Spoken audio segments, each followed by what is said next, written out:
Aqui a gente tem um primeiro exercício, onde a gente tem vários estágios com amplificador operacional.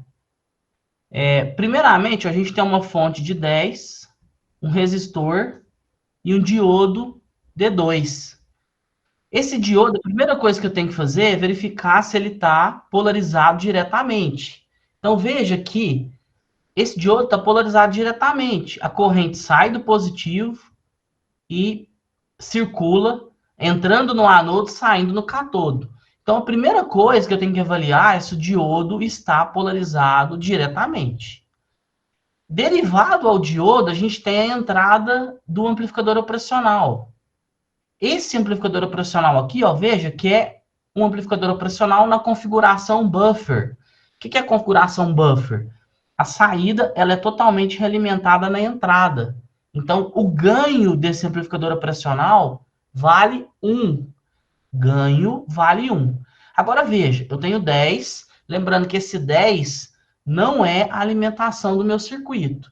O 10 é um sinal de excitação, é um sinal de entrada do meu circuito. Eu tenho 10, uma resistência de 220 ohms e um resistor. Desculpa, e um diodo. Esse diodo, eu vou considerar, como o exercício não disse nada, eu vou considerar que é um diodo de silício.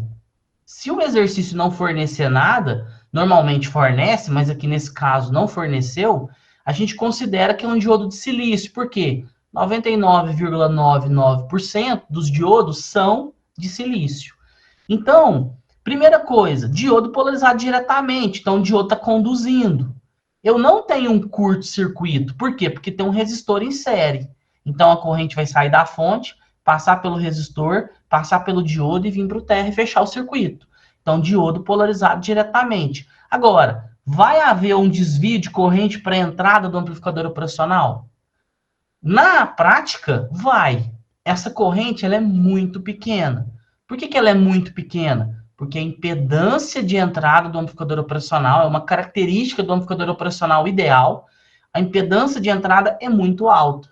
Se a impedância de entrada é muito alta, a corrente aqui ó, é praticamente zero. Se a corrente aqui é praticamente zero, a corrente do resistor eu posso considerar que é igual à corrente do diodo. Então, o que me interessa aqui? Me interessa a tensão nesse ponto, que é a tensão da entrada do primeiro estágio com o amplificador operacional.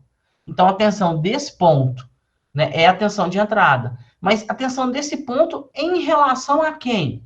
Em relação ao terra, ao ground, ao GND. Então, a tensão desse ponto em relação ao terra é basicamente a tensão do diodo. Se eu observar aqui, ó, a tensão desse ponto aqui em relação ao terra é a própria tensão do diodo. Mas veja, que situação em que o diodo se encontra? Conduzindo. Se ele está conduzindo, qual que é a queda de tensão em cima dele? 0,7. Então, considerando que é um diodo de silício, se o diodo está conduzindo e tem uma queda de 0,7, a tensão nesse ponto vale 0,7. Se a tensão nesse ponto vale 0,7, e esse estágio aqui é um buffer, o ganho vale 1.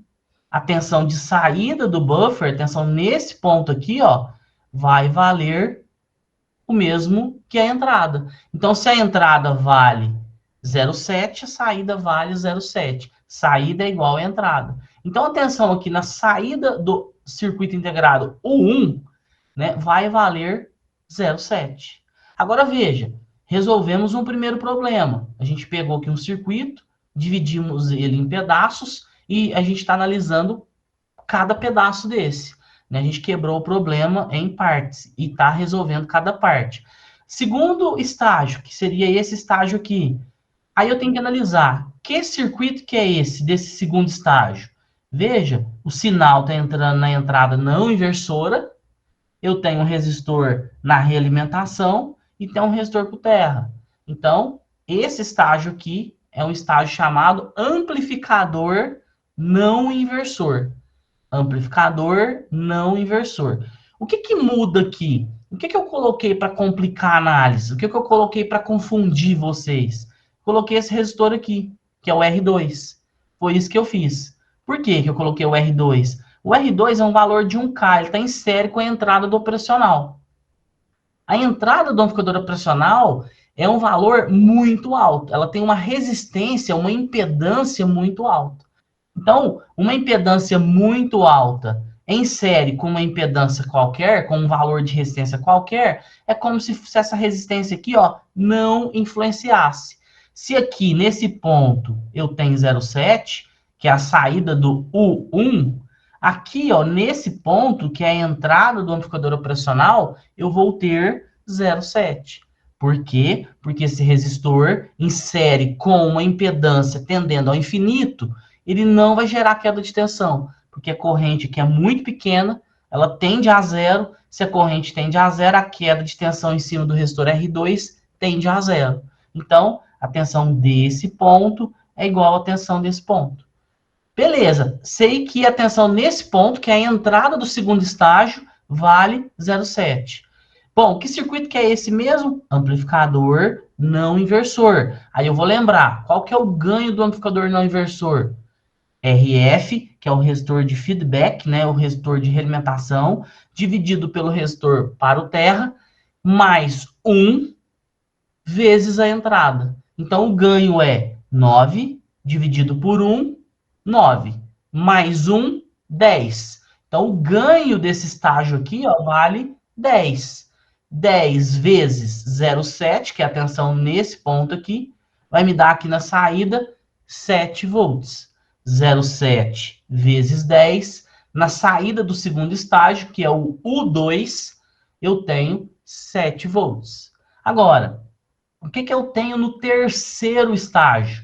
No terceiro estágio, eu tenho sinal entrando na entrada não inversora, um resistor na realimentação negativa e um resistor para o terra. Então, nesse terceiro estágio, eu também tenho um amplificador não inversor, da mesma forma que no segundo estágio. Agora, o que foi colocado aqui para complicar a análise? Para confundir? Uma bateria na polaridade, na polarização antissérie. Se nesse ponto eu tenho 7 volts, né, é como se eu tivesse uma tensão aqui, ó, positiva de 7 volts. Aqui eu tenho mais e aqui eu tenho menos. A bateria, ela não está em série, ela está em antissérie. Ao invés de somar a sua tensão, ela vai gerar uma queda de tensão. O sentido da corrente é de U2 para U3. Então, a corrente entra no positivo e sai no negativo. Então, a bateria está como uma queda de tensão, do mais para o menos. Então, 7 nesse ponto. Se eu tenho uma queda de 2, nesse ponto aqui, que é a entrada do terceiro estágio, eu vou ter 5. 7 menos 2, nesse ponto eu tenho 5. 5 vezes o ganho desse estágio. Qual seria o ganho desse estágio? R6 dividido por R7 mais 1. Então, 2 dividido por 2, 1. Mais 1, 2. Ganho de 2. 2 vezes 5, que é a tensão na entrada do U3, vai me dar 10 volts na saída. Então, a saída do meu circuito tem 10 volts. E o que o exercício me pediu? A corrente da carga e a corrente no resistor R7. Bom, a corrente da carga, quem que é a carga? É a carga RL1, né? Eu tenho 3 cargas aqui, seria a carga RL1. Se desse ponto para o terra eu tenho basicamente 10 volts, 10 dividido por 1K, né? O K passa para cima como mili, a gente tem aqui de corrente 10 miliamperes. Então, a resposta, né, para o primeiro parâmetro solicitado no exercício é 10 miliamperes. Então, esse amperímetro aqui, ó, vai indicar 10 miliamperes. E o segundo ponto, a corrente no resistor R7. Veja, o resistor R7 está aqui, ó. É esse resistor aqui. Como que eu encontro a corrente no resistor R7? Bom, lei de Ohm. O que é lei de Ohm? Tensão dividido por resistência. Agora, qual que é a tensão no resistor R7? Essa é a pergunta, essa é a incógnita, né? Agora, se eu utilizar um conceito que a gente já aprendeu lá de amplificador operacional, trabalhando como ideal, a gente resolve esse ponto. Sim, Wilker, quer comentar aí? Seria os 5 volts que está chegando em cima? Perfeito. Seria os 5 volts. Por quê? Porque existe um curto-circuito virtual. Por que existe um curto-circuito virtual? Atenção, nesse ponto vale 5. Eu sei que existe um curto-circuito virtual porque é uma característica do amplificador, né, operacional em malha fechada com realimentação negativa.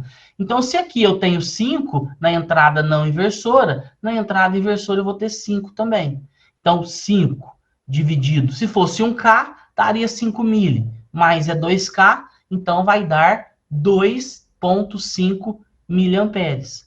Agora, um outro raciocínio, que pode ser o que o nosso colega pensou aí, um outro raciocínio é pegar essa tensão de saída, que vale 10, e aqui eu tenho um divisor de tensão.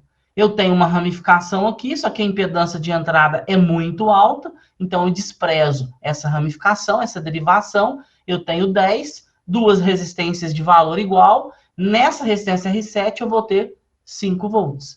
Então tem dois caminhos, considerando curto-circuito virtual ou considerando um divisor de tensão, pegando a tensão de saída para achar o valor de R7.